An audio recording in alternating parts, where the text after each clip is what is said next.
और जब 1857 के महाविद्रोह की बात करेंगे, ऑब्वियसली इसमें जो सबसे बड़े टॉपिक हैं वो है हिस्ट्री का पहला ही क्वेश्चन आता है कि आखिर इसके क्या कारण थे।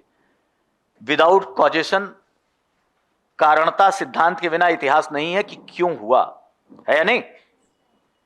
अब देखो तो कारण क्या था, और ऑब्वियसली आप यह भी जानते हैं कि जैसे भी हो लेकिन यह विद्रोह सफल नहीं हो पाया, असफल हुआ। उसके बाद दूसरा पॉइंट जो सबसे ज्यादा इस पूरे टॉपिक का सबसे ज्यादा जटिल प्रोग्राम है, सबसे ज्यादा हमें समझना है, वो है 1857 के विद्रोह का स्वरूप। What is the nature of revolt of 1857।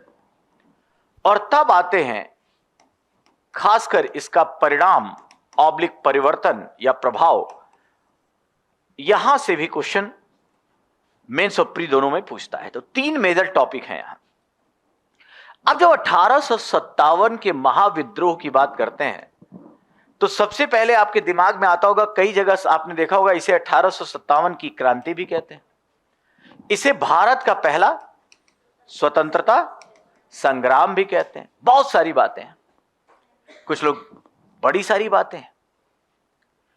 अगर तुम इस 57 के विद्रोह के शुरुआत करें हम, तो सबसे पहले ये बताओ, क्या जब अंग्रेज आए तो अंग्रेजों के शासनकाल में होने वाला यह पहला विद्रोह था, या इससे पहले भी सैकड़ों विद्रोह हो चुके थे? इसीलिए देखो मैंने शब्द यूज किया महाविद्रोह। उर्दू में बड़ा अच्छा शब्द है गदर, है ना।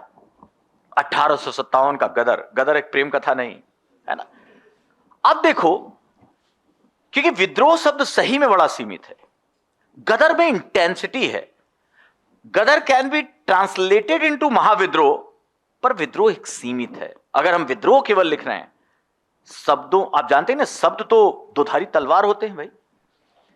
तो महाविद्रोह लिखेंगे, क्रांति लिख सकते हो। अब यहां पर जब हम 1857 के महाविद्रोह की बात करते हैं तो पहले दिमाग में यह आना चाहिए कि ये जब से अंग्रेज आए और औपनिवेशिक शासन जैसे ही स्थापित हुआ, उसके बाद अनगिनत विद्रोह इस देश में होने लगे हैं। चूंकि भाई जिसका राजपाट लूटेंगे वो विद्रोह करेगा, किसानों का शोषण हो रहा है किसान विद्रोह करेंगे, आदिवासी क्षेत्रों में जा रहे हैं आदिवासी विद्रोह करेंगे, सैनिकों का अपमान हो रहा है सैनिक विद्रोह करेंगे, है या नहीं। देयर आर नंबर ऑफ विद्रोह। सबसे पहले जब किसान की बात करते हैं तो किसानों में सबसे पहले एक विद्रोह तुरंत हो जाएगा 1700, जब द्वैत शासन लागू होगा तो फकीर और सन्यासी विद्रोह जो सुना होगा आपने, ये वास्तव में 1770 के बाद ही 1772 से शुरू हो गया। नाम है फकीर सन्यासी, देखने से धर्म लग रहा है, लेकिन वास्तव में अकाल से जब अनेकों भूखमरी हो रही थी, किसानों के पास कुछ नहीं था, इन किसानों को फकीरों और सन्यासियों ने अपने यहां शरण दी और विद्रोह किया। और यही तो सन्यासी विद्रोह है जिसपे बंकिम चंद्र चटर्जी ने आनंद मठ लिखा, और उसी आनंद मठ में एक कविता जो आज हमारा राष्ट्रगीत है, वंदे, पूरे स्वतंत्रता संग्राम का स्लोगन क्या था? हिंदू, मुसलमान, पारस, कोई हो, क्या बोलता था? वंदे मातरम। वो सब यहीं से आया है, इसी सन्यासी विद्रोह से है। तो याद रखिए नाम से, तो यहीं से शुरू हो गया। मतलब अंग्रेजों ने भू राजस्व व्यवस्था में दखल दिया, शोषण शुरू तो विद्रोह भी शुरू। ये बात ऐसे ही नहीं, ऐसे ही बहुत सारे विद्रोह पावना वावना आएंगे। इसी तरह अगर आदिवासी देखें, आदिवासी किसान दोनों में एक चुआर विद्रोह है, संथाल, ये पढ़ना है अलग से हमें, संथाल विद्रोह। संथाल विद्रोह जस्ट इससे पहले हुआ है 1855-56 में, जस्ट इससे पहले। और इतना प्रभावी विद्रोह था कि अंग्रेजों को आदिवासियों के सामने हाथ जोड़ना पड़ा। याद रखिएगा, इस देश में जितना विद्रोह किसान और आदिवासियों ने किया है और किसी वर्ग ने, दुर्भाग्य है हम कांग्रेस और शहरी विद्रोहों को ज्यादा पढ़ेंगे। लेकिन यह भी तय है कि सबसे ज्यादा हिंसक और उग्र विद्रोह अगर किए तो किसने? आदिवासियों ने। इसी तरह जो सैनिक ब्रिटिश सत्ता में हैं, ब्रिटिश सत्ता के साथ हैं, उन्हें भी बार बार पीड़ित किया जाता था, उनके धर्म पर टिप्पणी की जाती थी। 1806 में एक बड़ा इंपॉर्टेंट विद्रोह है, उसका नाम है वेल्लोर। वेल्लोर में भी जो भारतीय सैनिक ब्रिटिश सेना में थे, मुसलमानों से कहा गया टोपी नहीं लगाओगे, ताबीज नहीं पहनोगे, हिंदुओं से कहा गया तिलक नहीं लगाओगे, माला नहीं पहनोगे, और हर बार कमेंट। तो 1806 में भी एक विद्रोह हुआ, ये सब, लेकिन देखो इसका नाम सैन्य विद्रोह है, इसका नाम आदिवासी विद्रोह है, इसका नाम किसान विद्रोह है। एक उड़ीसा में तो एक और विद्रोह हुआ, उसका नाम है पाइक विद्रोह। अभी 2017 बीता, उस साल संसद भवन में उड़ीसा के एक सांसद ने कहा कि वास्तव में भारत का पहला स्वतंत्रता संग्राम 1857 का विद्रोह नहीं बल्कि पाइक विद्रोह है। तो मतलब इतिहास अगर खंगालना शुरू करोगे, इतने विद्रोह हुए हैं। अंग्रेजों ने शासन संभाला, शोषण करना शुरू किया, लेकिन अलग अलग जगह पर विद्रोह शुरू हो गया। लेकिन यह भी सही है, ये अपने क्षेत्र, जैसे संथाल विद्रोह केवल संथाल क्षेत्र में हुआ होगा, बोलो, और आदिवासियों का विद्रोह होगा। किसान या फकीर विद्रोह केवल किसानों से जुड़ा था, सैनिक विद्रोह केवल सैनिकों से जुड़ा था। अब जिस विद्रोह को पढ़ने जा रहे हो, ये विद्रोह बड़ा अजीब है, इसीलिए इसके बारे में अलग अलग विमर्श हैं। इसमें सैनिक दिखेंगे, राजा दिखेंगे, किसान दिखेंगे, आम जनता दिखेगी। 1856 से संथाल से कैसे जुड़ा है इसको भी देखेंगे। कहने का मतलब, ये भारत का ऐसा पहला विद्रोह है जो केवल एक क्षेत्र और एक वर्ग में सीमित, इसीलिए इसे कहा गया भारत का पहला। ये जो पीला पीला दिख रहा है, ये ब्रिटिश डायरेक्ट रूल है, ये सारा ब्रिटिशर्स का रूल है। और अगर ये ब्रिटिश रूल है, मतलब अंग्रेजों ने डायरेक्ट यहां कब्जा किया है। थोड़े पिंक स्पॉट्स दिख रहे हैं आपको, गुलाबी धब्बे, और अगर आप देखें तो ये जो पिंक स्पॉट्स हैं, वास्तव में ये रेबेलियन है। यहां यहां विद्रोह हुआ है, यहां यहां विद्रोह हुआ है, यहां यहां विद्रोह हुआ है। अब बताओ, इतने पॉकेट में कभी भी इस देश में कभी इसके साथ एक साथ हुआ था क्या? एक साथ 57 से 59 देखोगे तो लगभग भारत के मैप में आपको कलर करना पड़ेगा, है नहीं? इतने ज्यादा।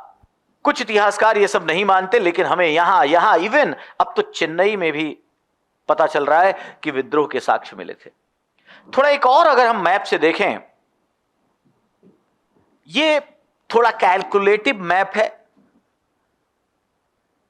उसमें थोड़ा स्कैटर्ड स्पॉट्स थे। ये वो क्षेत्र दिखा रहा है जहां पे 1857 का महाविद्रोह हुआ। पहले विजुअलाइजेशन जरूर दिमाग में हो कि जब मैं बोलूं कि इस क्षेत्र में फैला, तो आपके पास दिमाग, और जब आप आंसर खासकर 1857 के विद्रोह का स्वरूप लिखेंगे तो मैप बनना चाहिए। क्यों अलग है, क्यों इसके बारे में विभिन्न इतिहासकारों ने ऐसा कहा?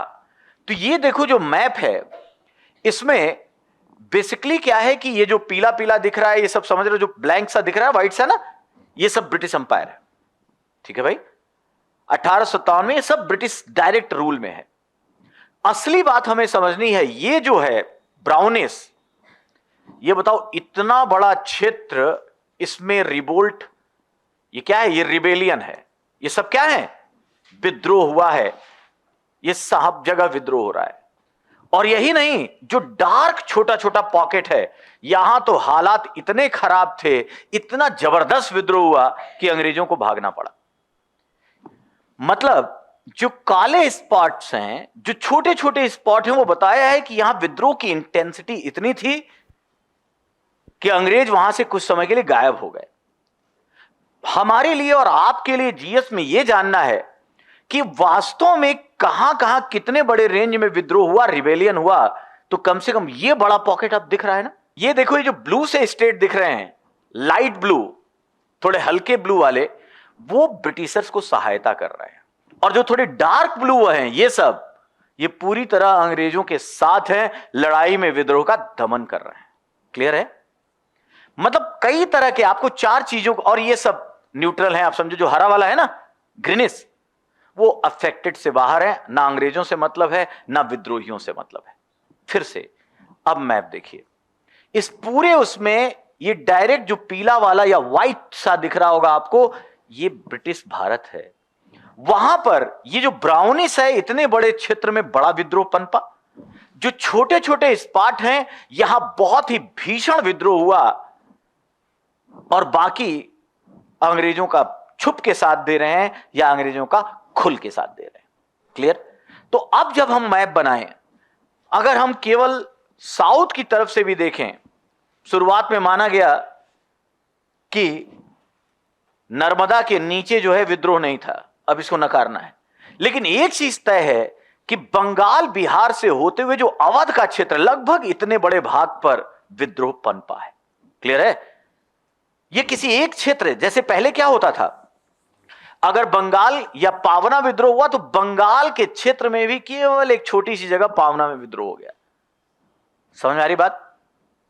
बोलो भाई। अगर छोटा नागपुर में संथाल रहते हैं, छोटा नागपुर पठार सुना है, झारखंड, छोटा नागपुर में वहीं सीमित रह गया। लेकिन यह एक ऐसा विद्रोह है जो वर्ग, जाति, धर्म, क्षेत्र सबकी सीमाएं लांघ गया। और तब राष्ट्रवाद की बात करेंगे। कोई एक युवती खड़ी हो जाती है अपने क्षेत्र में रिवोल्ट करने के लिए और कहती है मैं अपनी झांसी नहीं दूंगी। यह बात सही है कि वो कहती है मैं अपनी झांसी नहीं दूंगी, मतलब उसका संबंध झांसी से है, पूरे हिंदुस्तान या भारत से। समझना है ना? हमें झांसी की समझ थी, अवध की अलग समझ थी, बिहार की अलग समझ थी। क्या हमें पूरे भारत के लिए लड़ रहे थे? यह तो स्वीकारना पड़ेगा, नहीं थी। लेकिन किस हद तक जाना है उसी को देखना, और इसके लिए मैप की समझ हमें इंपॉर्टेंट है।